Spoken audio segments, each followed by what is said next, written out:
Hey guys, Nabil here. Hope everyone is doing okay. In today's video, we're gonna take a look at another character in the King of Fighters 15 that went through a lot of changes. Now we've seen last time we talked about Isla and we saw all the different iterations and the different things that changed from concept to until the game, the final design that we got in the King of Fighters 15. And today we're gonna look at Dolores.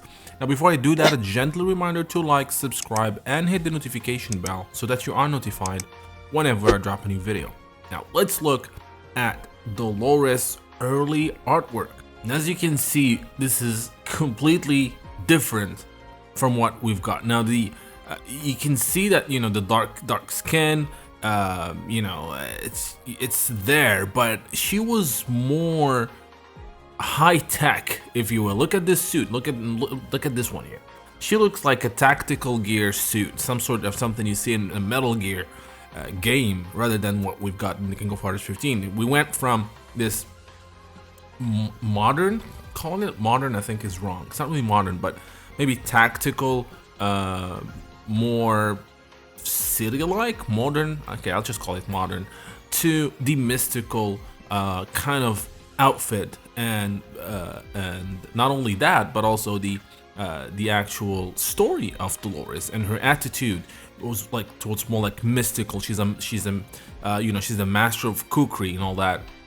Now you see like she's almost like working at a lab or something. Look at these other designs with the long purple hair, and she's holding some sort of like some documents, maybe science, just like she worked in a science lab or something.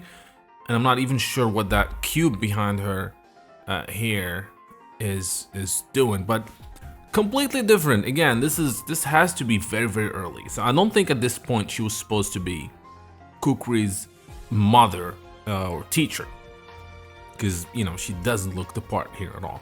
Let's look at the other design here, and as you can see, again, this was more. She was kind of like probably working in a lab or something. Like we can even see the lab coat on this iteration, and this is mystical cube, that mystical cube that she has in there, and this probably had something to do with an early version of the story. This doesn't look like the ghoul kind of thing, the earth spirit that she controls. This is more like a scientific, like a cosmic cube. It almost reminds me of like a Marvel comic or something.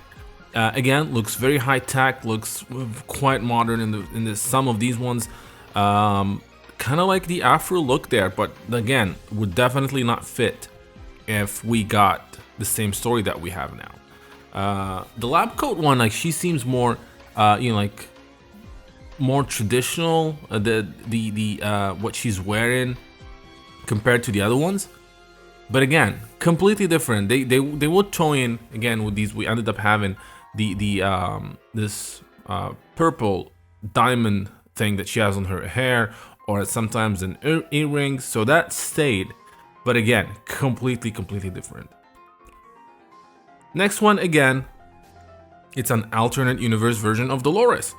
Again, looking more modern, like someone, again, this has to do with some sort of scientific lab. Was she part of Nests?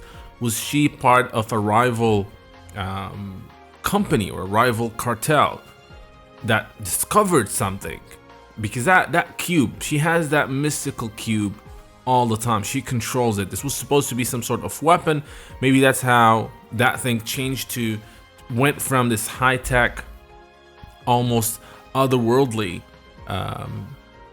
or alien device to the earth spirit that we ended up having. So I think maybe the moves were going to be the same, but the actual way of doing it would have been different,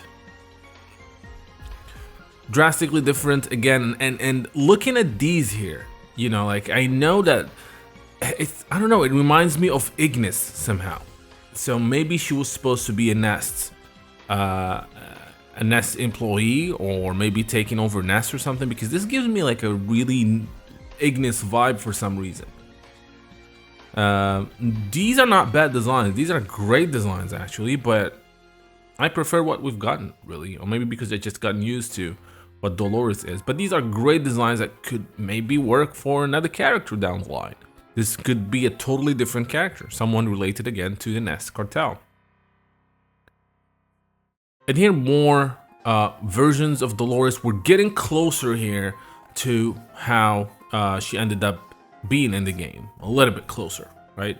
And again, you can see that's her power. That was this cube thing that she had, and then that changed to the mud, or the spirit of the earth. Interesting designs, not as cool as what we've gotten, honestly. This last one, not this last one, but this one we're looking at here, the one on the right, is wow, completely different, a lot younger. I don't know what I'm looking at here. It's completely different. This is a young girl, and she's gonna have some mystical powers. Maybe she was gonna be a rival to Isla. Maybe she was Isla. Maybe Isla, this person became two characters at the end. And it's even more apparent here. She's younger. There's still the lab coat. Again, definitely a scientist. She was definitely supposed to be some sort of scientist. There's always that lab coat. And then we have this yellow version, which exactly looks like an Isla variant. So I think this idea of this character is split into two, and that's how we ended up having both Isla and Dolores. And you can even see here a little bit of that cube. And again, this has to be very early, but this is probably at the time of when after KOF14 came out, because that's how long they've been toying with the idea of the King of Fighters 15, what character is going to be in it. But I do love to see these early designs. It's really interesting, and you get to see how much things change in the cycle of a game development, from early designs to the final product. So it's really great. I hope we get to see more of these. Now, there's some, if you want to get some really cool first looks and early designs, check out the Pix and Love KOF15 Collector's Edition. Link is in the description below. It comes with an art book which contains these awesome artworks. I did an unboxing. You can check that out as well on the channel. So I hope you guys enjoyed this video. Don't forget to like and subscribe, and until next time, thank you guys for watching. I hope you guys enjoyed this video from Neo Geo Now. Now don't forget to like and subscribe if you have not done so, and I would like to take this opportunity and thank my patrons for supporting the channel and making this content possible. Making daily videos, and especially the documentaries and lore episodes, takes a very long time and a lot of effort, and being able to get some support for these time-consuming tasks allow me to keep going and strive for more and better content. With that said, I want to give a big special shout out to Michael, Bryant Yard, Fahad Al-Suwaidi, Jacques Paul, and Berugadono, as well as special thanks to Shaka Asamia, Refugio Robles, Felipe Guimara, Jihao Ju, Muhammad Al-Blushi, Anthony Longino, Burned Retinas, Lily Wong Esmeralda, Goran, and Dangerman 1973. Those of you who are not yet Neo Geo Now patrons, I hope you will check my Patreon page where you can become patrons, helping the channel produce more videos, as well as receive special perks that are exclusive to patrons, like early access to videos, exclusive making-offs, and other SNK digital goodies. Link for the Neo Geo Patreon page is in the description below. So until next time, thank you for watching.